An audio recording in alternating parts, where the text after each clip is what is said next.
В татарском интеллектуальном пространстве появились в последнее время идеи, или, как сейчас принято выражаться, нарративы, такие модные, современные, такие вот все рок-н-ролльные, про некую татарскую глобальную нацию, там, внетерриториальные какие-то национальные сообщества, сети, как бы вне государственную нацию. Вот, все такое интересное, конечно, заслуживающее внимания, послушать, почитать, поинтересоваться, наподумать.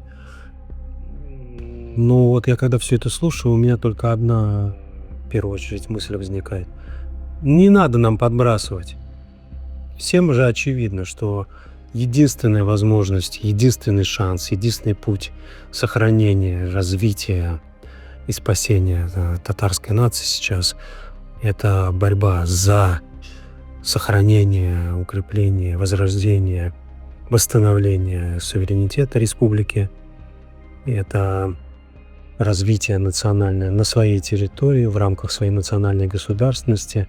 Короче говоря, это своя республика, своя нация на своей земле.